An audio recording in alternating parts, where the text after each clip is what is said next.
All right, here are my top 10 things that I wish I knew when I first started off the First Descendant. And stay tuned to the end because there are some tips that people don't know even towards the end game. I'm Reckless from Reckless Player Gaming. Let's get started.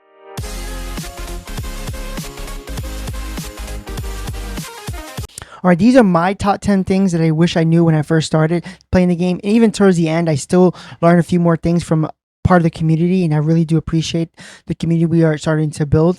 One of the things I wanted to bring to your attention is I might not have all the tips in these top 10. So if there are a few things that you wish you want to add, leave a comment down below with your tips that you want to add to it. And maybe we'll make another video for the top 20 things that you should really know. But these are my top 10 things that from beginners to the end game that I think people still don't know and is very helpful. And with that being said, without further ado,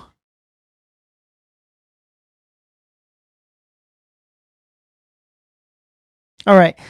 Don't spend too much time farming in the beginning, mods and other things. Try to focus on getting the story out the way, maybe some side quests, but don't focus on mods and getting better weapons right away, because as you play through the game, you're going to get better and stronger as you continue to go. Unlike me, if you watch my Eugen guide video, I spent 14 hours trying to farm out for one mod that I really wanted for Eugen, and I could not get it. After 14 hours, we ended up getting it from an open world mission 2 missions later. So I know a lot of people are going to say, well, why did you spend so much time farming for a mod, especially a mod that I was looking for? You can get that in the open world. Well, unfortunately, because they don't show you the drop rate that you can get those mods, I figured the best location to get it is where it showed it was featured. So for the mod that I'm talking about is the first aid kit, which is featured on the mission called Asylum. I farmed that mission so many times and then I did not get it. Yes, I ended up getting it in the Agna Desert as I kept playing through the story, but that was a lesson learned. So one thing I would tell you guys to learn from my lesson: don't get stuck on specifically farming for a mod or anything like that. As you progress through the thing, you're going to be able to get those mods. You're going to get better reactors, you're going to get better weapons, and you can always come back when you're in the hard mode for a higher chance to get those specific mods or reactors that you are specifically looking for.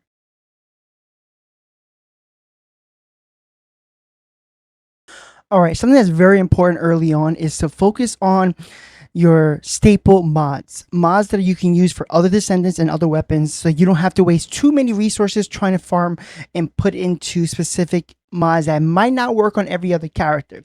So mods are like, for example, HP and defense. You also have rifle and reinforcement, weapons that are mods that can be put onto other weapons. There are other mods for rifle reinforcement. So if you want to look into common, you want to look into special, heavy, there's a few different ways you can specifically look, but those are the ones you want to focus on, just to make sure that you have staple mods to be okay with and not focus on specific mods that you might not use. Even Nimble Fingers is a really good one that most descendants are going to use because they're faster cooldown. So just keep in mind, you really want to focus on early on is just getting those HP mods, defense mods, those staple mods you can use on any descendant. That's going to do really well with you versus having a half upgraded mod and a half other great mod of another mod just to make it okay. You really want to make sure you are really strong and you can be able to take a lot of damage and also dish a lot of damage as well.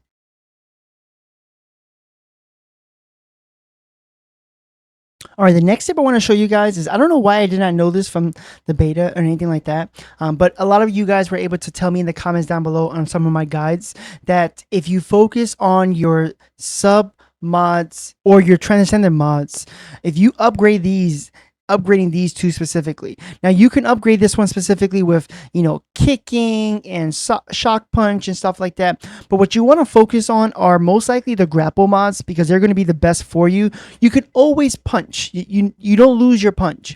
But the grapple mods are going to be more important specifically, especially when you're first playing and even in the end game. Being able to have a long distance grapple or having multiple grapples, or like this one, which is a really good one, is mid-air grappling, where you can actually grapple into the middle of the air for no reason. You can just grapple anything, and with that you can get out of a lot of things, especially like Dead Bride or Pyromaniac. If you don't know what those are void bosses that are a pain in the butt, that they teleport you and they have a timer. If you don't get out in that of their circle, you're going to take a lot of damage. So by having something like this, is going to be really good for you guys.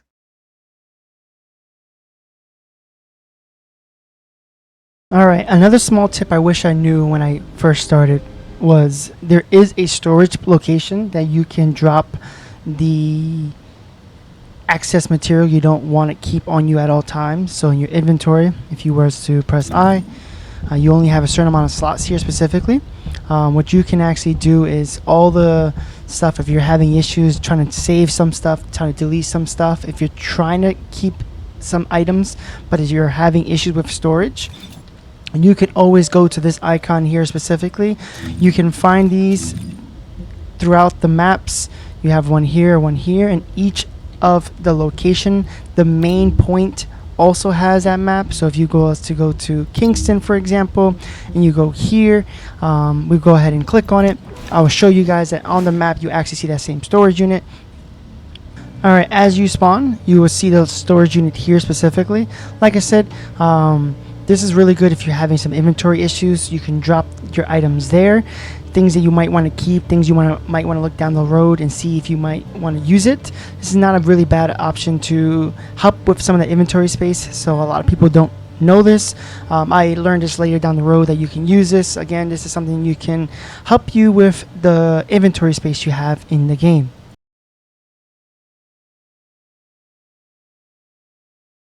Or my next tip is scanning in the game. Scanning is very important, especially in the open world. By you hitting scan, which by the way, if you don't know what scan is tap on PC and R3 while you're in the open world. By doing this, you're actually able to see the world a little differently. You're going to be seeing these icons, these diamond shaped icons. If you happen to see those are munition boxes which have really good resources that you're going to need for a lot of characters. So if you see them, if you hit scan, you see them, definitely grab them. If you happen to hit R3 or you hit your scan and you start hearing a beeping noise, you're going to start noticing this beeping noise get closer or further away. There's a special encrypted loot that you can get by listening to that sound that will bring you closer to wherever cave it is. Now there is a special icon. You're able to see that icon. You're going to be able to see it out in the open world. That's how you know you're near the specific cave. And as you start looking for the opening, you're going to find this specific statue-like thing. And there's a mini game that goes behind it. Now, this is a really good character for Enzo.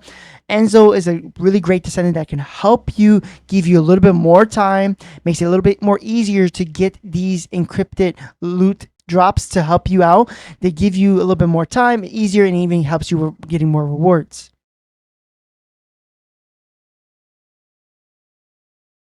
Void bosses. As you continue to progress through the story and even later down the end where you're going to be farming for some of these void bosses, something to keep in mind that a lot of people don't know: if you hit that scan button, which we talked about is either tab on PC or R3 on your consoles, if you hit that and you scan, you're going to be able to see your weak point specifically for these bosses. But on top of seeing the weak point, you'll be actually able to see a purple bar underneath a lot of these bosses. Now this purple bar is going to be an indicator to let you guys know how close you are to your immunity meter for the boss itself. When you reach that end, you know that there is a special mechanic that's going to happen with this boss. A lot of times what happens is early on I started catching myself with other people where they will be stuck shooting Dead Bride and not realizing that she's immune and to run away from the mechanic. A lot of times people don't know when that mechanic actually happens. But if you hit scan, you actually see this purple bar, and that purple bar will let you know you're getting close to that special mechanic, that immunity phase, where you have to give some distance and shoot the weak point specifically to get them out of their immunity.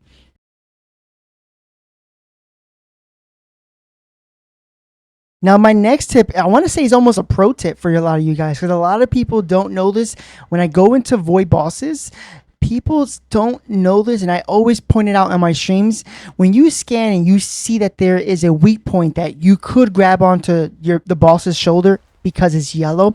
If you happen to see it, you could grapple to that specific boss shoulder. And when you do grapple onto them, you could do one or two things. You can actually break it right away as quick as you can by hitting your normal trigger button, or you can actually grasp and hold on to them. And as you hold on to them, that would be either your right click on your mouse or the left trigger on your controller. By holding on to them, that will allow you to stay onto them as much as you can as that bar on the right, yellow bar, starts to slowly go down. That is your indicator of how much energy you have off, how much energy you have left before the boss kicks you off. So that is really good, specifically if you can time it right where you see the immunity about to hit and they have a yellow shoulder. You can grapple onto the boss, hold them for a little bit longer so that your teammates can do a little bit more damage. That can possibly get you out, do everything in one phase versus having to do 2 or 3 phases because you had to break the shoulders. That's definitely a pro tip. A lot of people don't know that. If you just hold on to them, you hold on to that shoulder is going to keep them focused on you. They're not going to go into immunity phase until after they get you off of their shoulders. So that's a really good tip for those who are having issues with some void bosses, and you can actually help out a lot of people, especially the ones that on your runs, to make it so much smoother.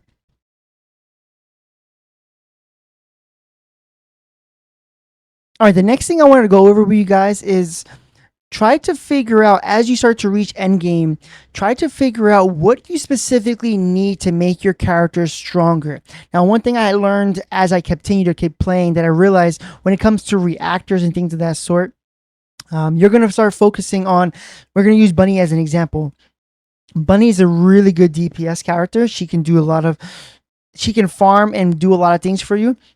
One of her strongest traits is her skill 3. This trait is really good. As you run around, you're going to be able to do good damage, and you're going to have a good radius depending on how you have it set up. But normally, skill number 3 is actually one of her bread and butters, one of her really strong skills. Now, with that being said, because skill 3 is really strong, if you want to focus specifically on skill 3, what you can go into any skill specifically is you can go into any skill, and as you see here, you're going to see underneath the window of Bunny's moving in this window, is you're going to see where it says electric, and right next to it says singular. Very important, because as you start to get reactors, you're going to start realizing, oh, electric, okay, awesome. But if it has a singular to it, it's going to make your skills even do more damage, which is very important. Now, keep in mind, every single skill could be different. Like if you look at this, the first skill is a fusion skill. If you keep going, you have a singular in her 2, and then her 4 has a fusion. There are different things that you could focus on, but like I said, as you are focusing on your reactors, you're going to see on your reactor, you're going to see where it says skill boost ratio, you're going to see electric, and on mine I have singular power, which allows me to do a little bit more damage because I have it set up that way. So you get a little bit more, 0.2% more. Now, if I had the last daggered, I would even do more damage, which I'm going to be looking to it, or farm specifically another reactor. So as you're looking for how to build your character stronger, start to think about what you want specifically. And if you don't already know how to do this, if you hit G or tab or the touchpad on the controller, you're going to bring up this menu right here. Now, if you hit, I believe, R3, it's going to bring you to a difficulty window. But if you hit F on the PC, you're going to bring up this window right here. Now, this just reset. So you're going to see 6 days on this. And this is all the reactors. Now, if I want to specifically farm, let's say general rounds, and I want to farm electric. Now, you already see that there's only something right here, electric. And by having it set up this way, we're just going to minimize it even smaller. Electric, boom. This is the only electric one you can get that has general rounds, and it has singular. So if you want to focus on skill 3, which I'm probably going to focus on this is the place you want to go. And every week this does change, so keep that in mind depending on when you watch this video. If you're looking for a specific reactor, this is where you're going to be able to hone it down. If you want to look for, let's just say, a Thunder Cage build, which is general rounds, and you want to focus on skill 3, singular. If you want to use a Python, same thing. It's general rounds, boom. But if you want to focus on different weapons or a different skill of your descendant, you're going to want to check to see what you have available for this week.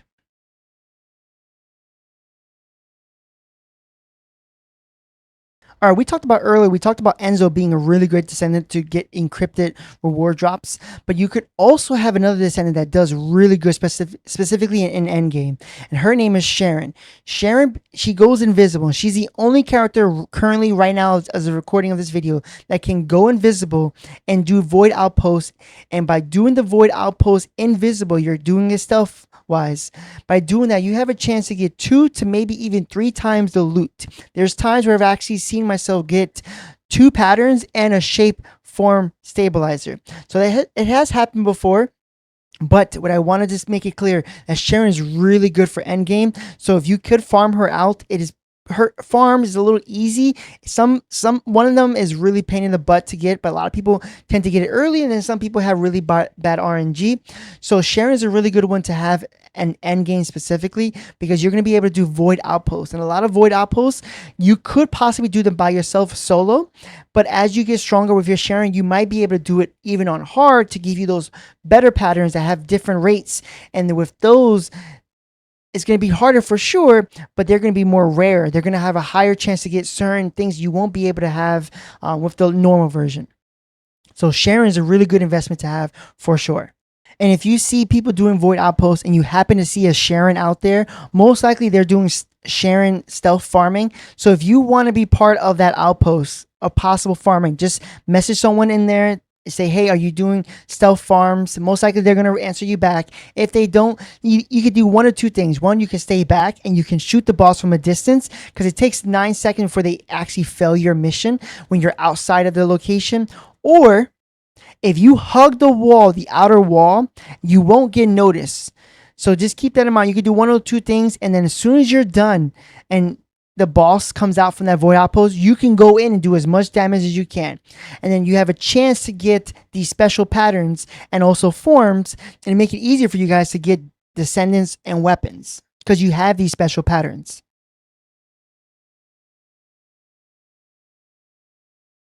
All right, the last tip is my best tip that someone told me. I did not think about it, but when I'm looking for a specific descendant or a weapon, we're going to go over here. Let's just say I'm looking for ultimate lepic. Now currently I have mine being built, but let's just say I'm looking for a weapon, or in this case a descendant. So I go here and click on this and see, oh wow, I need these materials, I need these specifically these parts to be able to make this specific part. Now you can click on this and you can hit F, or you can square whatever you have, and it tells you where specifically where to get this. Now you're going to see pattern 77 for hard devour. You're going to see hard Vesper void missions, or normal Agna desert. Now you can do it that way and see which one is best, but if you click on these, unfortunately they don't show you what the actual drop rate specifically is for that part you're looking for. But to make it easier for you, if you are looking for a weapon or you're looking for a descendant, go over here to Morphous material. You're going to go here and you're going to look for ultimate lepic. This is as an example. I'm using ultimate lepic as an example. And you see here, you can see all of the patterns you can possibly get with ultimate lepic. And then from here, you can compare what are the best odds you're going to be able to get for that specific part. Now, as you continue to look here, there's 20%. Here you have another 10% for his code. You have another one for your 10%. As you continue to go, you have 20%. You have 20%. You have another 10%. As you continue to go, you're going to see, okay, you have 20, but now look at this. You have a 32% chance to get this part right here, this cell. Now, I believe we saw this earlier somewhere. Right here, we saw 77 had it for 20. But if you get pattern 74, which is from a void outpost, you can get a 32% chance for you to get the specific part.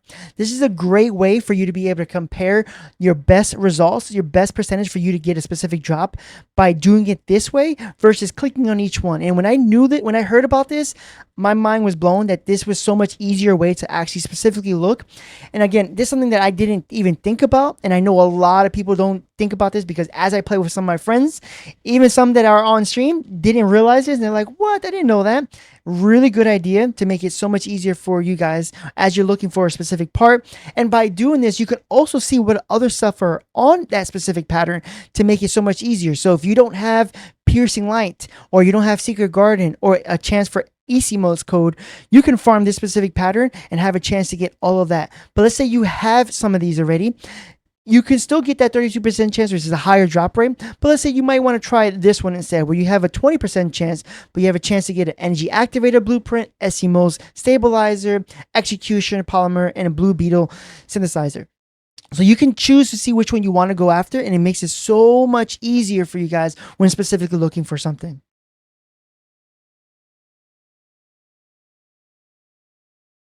All right, my next tip will be presets. If you go into your icon, you can go underneath your final weapon here. You have presets. This you can have automatically saved up to 7 pre-slots. You could purchase more if you wanted to. I ended up getting a couple more.